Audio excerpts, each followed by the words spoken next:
Tasuma jireenya kee keessatti wantoota ofirratti raawwachuu hin qabne yookaan immoo yoo raawwatte immoo jireenya kee kan jeequu danda'an akkati hin milkoone, akkati galma hin geenye, akkati abjuu hin jiraanne, akkati of duukaallee hin jiraanne, nama kam duukaallee akkati walii galtee jiraachuu hin dandeenye gosoonni nu godhan jireenya keenya keessatti maal isaan dogoggoroota akkamii yoo raawwannedha yookaan immoo wantoota akkamii yoo raawwannedha jireenya keenya keessatti ani nu nagaa dhabnu yookaan immoo kan nu milkaa'uu dhabnu kan nu milkaa'inarraa fagaannu yoo yaa akkam jirtu jaalatamtoonniif kabajamtoon hordoftoota koo Horoon Inspire wartaatan akkamnaaf jirtu tole gaa guyyaarraa barnoota baay'ee midhaatee fi baay'ee namatti tolu lafee dugdaa kan ta'e isiniif qabadhee dhufeetan jira tole gaa mee jireenya keenya keessatti bu'aa bayii baay'ee keessa darbuu dandeenya jireenya keenya keessatti gonkumaa ofirratti jechoota nu raawwachuu hin qabne gochuuwwan ofirratti raawwachuu hin qabne yookaan immoo milkaa'inaaf kaanee jechoota nu gochaawwan ofirratti raawwachuu hin qabne yookaan immoo taasisuu hin qabne maal san kan guyyaarraa wal faana ilaallu tole gaa mee jalqaba irratti inni mul'atu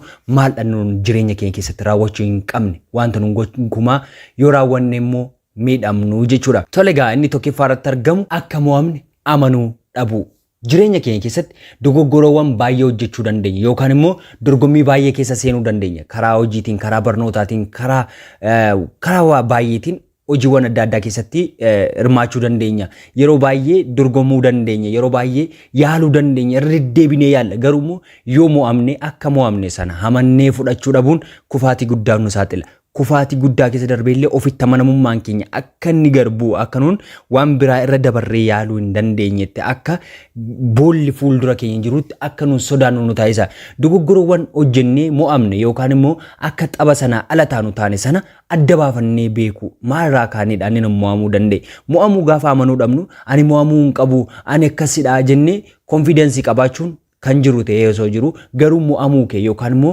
tapha ala ta'uu kee sana amantee hin fudhattu taanaan kufaatii biraaf dabarree si saaxila akkati ofirratti amanatamummaa hin qabaanne si taasisa akkati nama duukaa waliin galle si taasisa namoota duukaa hojjettu duukaa namoota duukaa jiraachuuf jirtu duukaa akkati walii galtee hin jiraanne akkati gara fuulduraatti hin tarkaanfanne si taasisa waan ta'eef tokkoffaa irratti inni argamu nama kamuu duukaa jiraachuuf mo'amuu kee hamani dogoggora hojjettee mo'amte san amantee yoo fudhatte dogoggora keessanirraa barattee dabarte isa carraa lammaffaa dhufu sanaaf akka dabartee hin kufneef humna sii ta'a yookaan si kakaasa si dammaqsa waan ta'eef enerjii sii ta'a humna mataasaa danda'e waan sii ta'uuf kufni keessum mataansaa humna danda'ee ittiin gara dhufuuf jabaattee humna guddaa godhattu sii taasisa waan ta'eef dogoggora kee hamanii fudhadhu kufaatii kee hamani yoo kufaatii kee hamante yookaan yoo mo'amuu kee hamante carraa biraa dabarsitee ofiif laatta waan ta'eef kufaatii kee hamanii fudhadhu inni lammaffaa irratti argamu hunda gammachiisuuf yaalu kufaatiin kufaatii caalu isa kanadha nama hundumaan gammachiisa nama na duukaa hojjetu nama na duukaa jiraatu hiriyaa koo obboleessa koo haadha koo obboleetti koo maatii koo firoota koo biyya koo otoo itti hunda gammachiisuuf yaalaa deemta taanaan na amani tokko isaanii hin gammachiisin hafta sababa kamitti eddee hundumaatti al tokkoon argamuu hin dandeessu eddee hundumaa nama hundumaa gammachiisuu hin dandeessu fedhii nama hundumaa kamuu guutuu hin dandeessu ati huumaa qofaadhaan nama hundumaa gammachiisuu kan danda'u nama hundumaaf kan argamuu danda'u nama hundumaaf abdii ta'uu kan danda'u huumaa qofaadha ati immoo uumaa miti waan ta'eef nama hundumaaf gammachiisuuf yaalta taanaan namoota hundumaa gaddisiisuuf akka yaalaa jirtu hubachuu qaba nama hundumaa gammachiistee hin dandeessu fedhii nama hundumaa guuttee hin dandeessu abalummaaf natti dallane abalummaaf natti qabame abalummaaf natti akkas ta'e jettee ofii yaachisiin kun rakkoo mataa isaati waan ta'eef sitti qabame sitti dallane sitti hin barbaadate rakkoo mataa isa gammachiisuuf wanta sirraa eegamu qofaa raawwachuu kan sanaati isan gammachiisa jettee jiraatta taanaan kufaatii guddaaf of saaxilaa jirta kanaafuu nama hundumaaf gammachiisuuf jiraatta taanaan dogoggora guddaa keessa seenaa jirta kufaatii guddaa keessa seenaa jirta kufaatii keessaan deebinetti seenaa jirta waan ta'eef irraaf qusadhu tole gaa inni sadeeffaa irratti argamu shakkaa jiraachuu yookaan shakkaa hojjechuu kun kufaatii guddaaf si saaxila yoo shakkaa jiraatte yoo shakkaa hojjette yoo shakkaatiin kufaatii guddaaf si saaxila wanta hojjechuuf jirtu humna keessa kee jiru dandeetti keessa kee jiru shakkaa hojjetteennaan shakkaa jaallatteenaan shakkaa duukaa jiraatteenaan jireenyi kee jireenya summii keessa jiraachuu fakkeenya tokko yoon si fudhadhe bishaan gaanii guddaa keessa summii qadaada tokko yoo buuste yookaan summii xiqqoo ishee yoo itti dabalte bishaan sun guutummaa guutuutti in bada yookaan immoo dandeettiin nama ajjeesuunsaa guddaadha garuu summii sana dhaqattee galaanatti yoo naqxe waa tokko miidhaa namarraan ga'uu hin qabu. Sababiin isaas galaana guddaa sanatti summii sana fudhatee deema waan ta'eef. Atillee dandeettii keessa kee jiru, humna keessa kee jiru irratti amantii hin qabdu taanaan, of shakkita taanaan, akka dandeessu namantu taanaan adeemti kufaatii guddaaf saaxila. Shakkiin farra milkaa'inaati. Shakkiin madda kufaatiiti. Shakkiin madda irraa of eeggadhu. Shakkii wanta hundumaan shakkita taanaan, wanta hundumaan shakkita taanaan, wanta hojjechuuf kaatu irratti tarii yoo ta'uu didee yoo ta'e yoo akkas ta'e jettee yaaddota taanaan in shakkita taanaan shakkiin kee sun si takaalee fuuldura kee taa'ee si eeggata waan ta'eef irraa of qusadhu.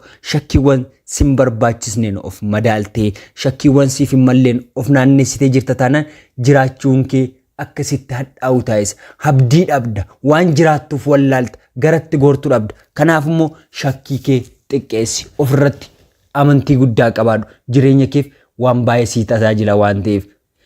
Inni ittaanee argamu yookaan inni afuraffaarratti argamu fakkeessanii jiraachuurraa baqadhu. Fakkeessitee jiraatta taanaan asittis dhattee fakkeessitaa, achis deemtee fakkeessitaa, maatii biratti, fira biratti, ollaa biratti fakkeessitee jiraatta taanaan guyyaan tokko dhugummaan kee mul'achuu danda'a yookaan filtarii yookaan wanta ati fuula keetti uwwifattee deemtu kun sirraa ba'uu danda'a. Yeroos ni qaanofta, ofitti salphatta, jireenya kee jibbita, of abaarta waan ta'eef fakkeessanii jiraachuurraa of qabi.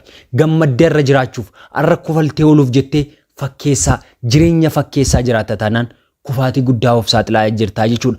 Abjuu keetti qoosaa jirtaa jechuudha. Abjuu hin qabduu jechuudha. Mul'ata hin qabduu jechuudha. Namoonni fakkeessanii jiraatan, namoonni fakkeessuun jiraatan namoota mul'ata hin qabne, kaayyoo hin qabne, abdii hin qabnedha. Namoonni fakkeessuun jiraatan. Kanaaf immoo ati abjuu guddaa qabda, milkaa'ina guddaa yaadda, iddoo guddaa yaadda taanaan maalti of shakkiitti si geessaree yookaan immoo namoota shakkuutti si geessa. Kanaafuu fakkeessanii jiraachuurraa of qusadhu. Inni shanaffaarratti argamu immoo itti gaafatamummaa fudhachuu hin sodaatin. Jireenya kee keessatti itti gaafatamummaa fudhachuu yoo sodaatte, yoo itti gaafatamummaa responsibility fudhachuu sodaatte galma geessurraa udduruuba si deebisa waan ta'eef wanta kamiyyuu nan danda'a, nan raawwadha, galmaan nan ga'a jettee yoo of amansiiste gara kamiinuu karaa baatu hin dhabdu.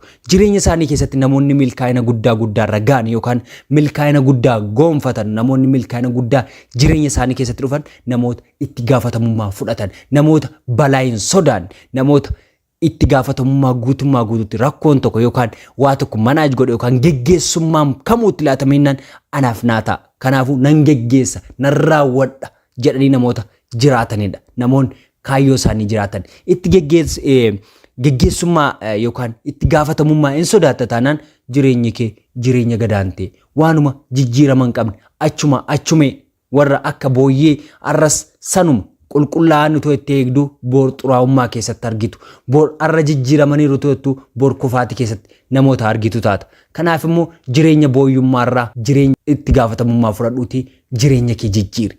Kana raawwatu taanaan garuu itti gaafatamummaa fudhachuu sodaatta taanaan kufaatii guddaaf of saaxiltaa jechuudha. Inni ja'affaarratti argamu immoo yaaddoof sodaa keessa kee jiru ajjeesi. Yeroo baay'ee namoonni milkaa'uu hin dandeenye yookaan gadafan ni yaadda'u, ni sodaatu.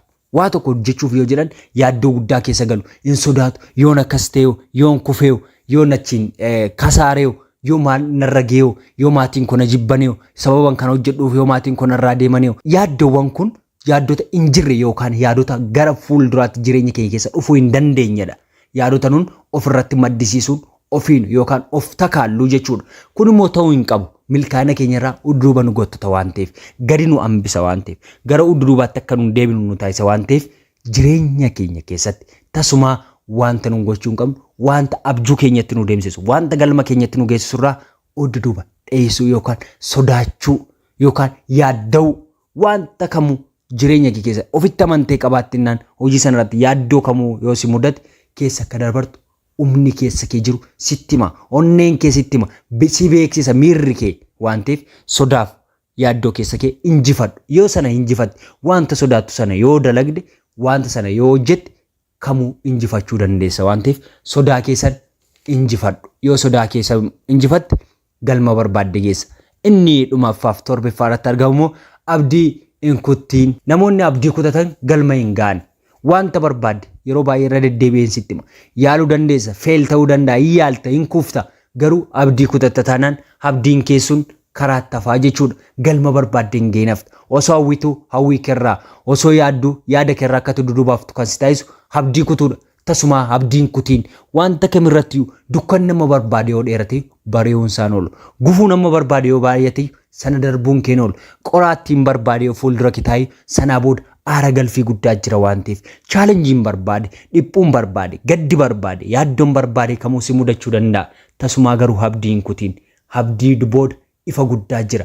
Abdii booda gammachuu guddaa jira. Abdii booda aara galfii guddaa jira waan ta'eef tasuma hojii keerratti, maatii keerratti, hiriyyaa keerratti, fira keerratti abdiin kutiin. Rakkoo har'aa ilaaltee, dhiphoo har'aa ilaaltee, gadda har'aa ilaaltee akka ati abdii kutattuuf waan baay'ee si mudachuu danda'a. Garuu tasuma abdiin kutiin. Tole egaa wantoota kanarraa waan baay'ee akkasiin barattan abdii guddaan qaba. Barnoota biraan hanga walitti deebinutti turtii gaarii. Yoo isinitti tolee ta'e laayik, sheer, sabskiraayib gochuun maatii keenya ta'a.